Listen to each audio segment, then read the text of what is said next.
지기현 대법관이나 모두 헌법 65조 1항의 직무집행간에 헌법과 법률을 위반하면 탄핵의 대상입니다. 그 탄핵 사유의 합리적 의심에 대해서 이야기하겠습니다. 먼저 조희대 대법원장입니다. 이번 전원합의체 판결 2025도 4697, 이 전원합의체 판결의 재판 과정에서의 헌법과 법률 위반을 이야기하는 겁니다. 그 전원합의체 판결의 평이나 합의 내용, 어떤 대법관이 어떤 이야기를 했느냐, 이것을 문제 삼는 것이 아닙니다. 이 사안에서 가장 중요한 것은 2025년 4월 22일 대법원 2부 소부에 배당은 됐습니다. 그렇지만 심리의 기회를 주지 않고 2시간 만에 전원합의체에 회부했습니다. 그리고 그날 심리했습니다. 1회 심리했습니다. 그리고 4월 24일 날 2회 심리하고 표결했습니다. 그리고 5월 1일 날 선고를 내렸습니다. 지금 문제를 삼는 것은 대법원에서 전원합의체 판결에 대해서 이미 종결된 이 판결 과정에 대해서 문제를 삼고자 하는 겁니다.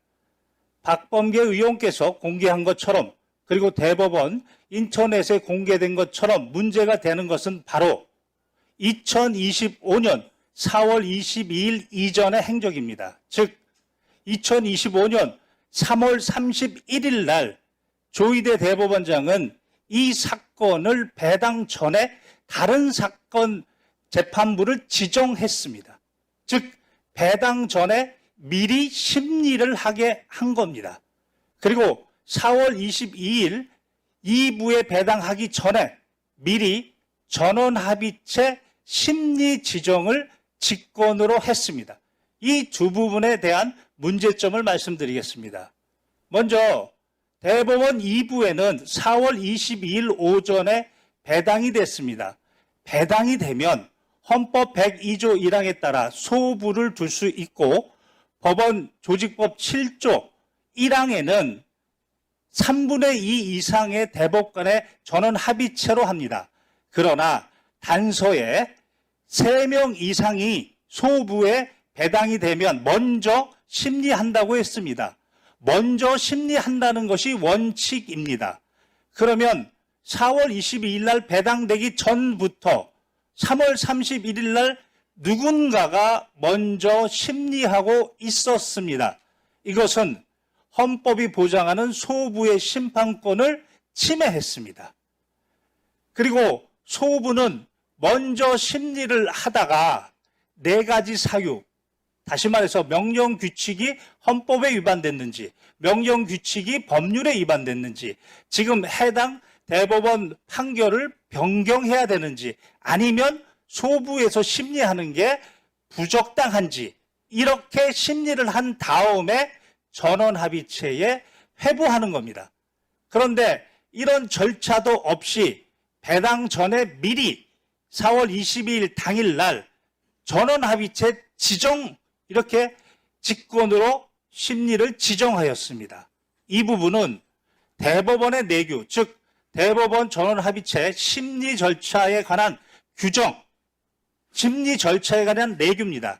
2조에 따르면 전원합의체 사건을 지정하려면 최소 10일이 있어야 됩니다. 그것도 위반했습니다.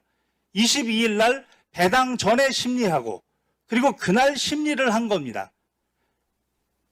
그리고 그날 이틀 동안에 6만에서 7만 쪽의 기록을 보았다는 건지 보지 않았다는 건지 그 로그 기록에 대해서는 공개하고 있지 않습니다. 분명히 헌법 12조 1항의 적법 절차 위반에 문제가 생길 수 있습니다. 그리고 더 중요한 것은 전원합의체 판결이라고 했습니다. 2025도 4697.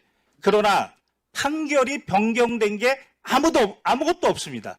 기존의 2019도 13328, 즉 항소심에서 무죄를 선고했던 그 전원합의체 판결 그대로입니다. 그럼에도 불구하고 10일의 지정기간도 무시한 채 이것은 대선에 정치적 중립이 아니고 정치적 선택으로 뛰어들었다는 의심이 충분히 가능합니다. 또한 헌법 103조 사항에는 대법원과 각급 법원의 조직은 직무 범위까지입니다. 법률로 정한다고 했습니다. 즉 이 법률이 형사소송법 383조입니다. 여기에는 법률심을 하라고 했습니다. 그런데 항소심에서 김문기의 발언은 그것은 안다 모른다 의견이다라는 것을 그것은 사실이다. 그리고 허위사실이다. 이렇게 사실심리를 했습니다. 그리고 백현동 발언에 대해서는 그것은 구체적 사실이 아니고 항소심의 경우에는 구체적 사실이 아니고 다소 과장된 표현 의견이다를 대법원에서 사실이고 허위사실이라고 명시적으로 사실심 판단을 했습니다.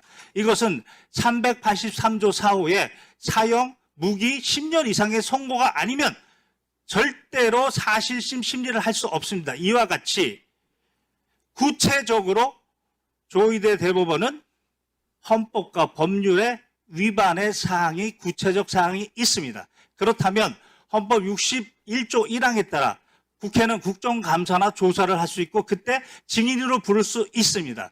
그래서 그것을 국회법 129조 1항에서 국정감사에 대해서 증인 요구할 수 있는 것이고 그리고 오늘은 121조 5항에 따라 그 특정 사항에 대해서 증인 요구를 한 겁니다.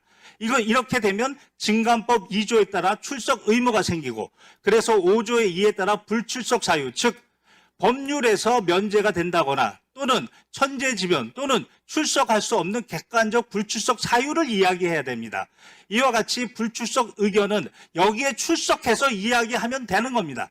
그럼에도 불구하고 출석하지 않으면 국회 증감법 12조 1항에 따라 불출석의 죄 3년 이하 징역 1천만 원 이상 3천만 원 이하 벌금에 처해질 수 있습니다. 제 시간은 이제 다 된 것 같습니다. 직위원 부분은 시간이 안 돼서 생략하겠습니다. 허가해 주시면 말씀드리겠습니다. 직위원 부분은. 제 7분이 지났습니다. 네. 그러면 우리 그 옆에 있는 김기호 기자님, 네. 강지호 기자님 발언 끝난 다음에 제가 기회를 드리도록 하겠습니다. 감사합니다. 딱 정리된 말씀을 해주셨습니다.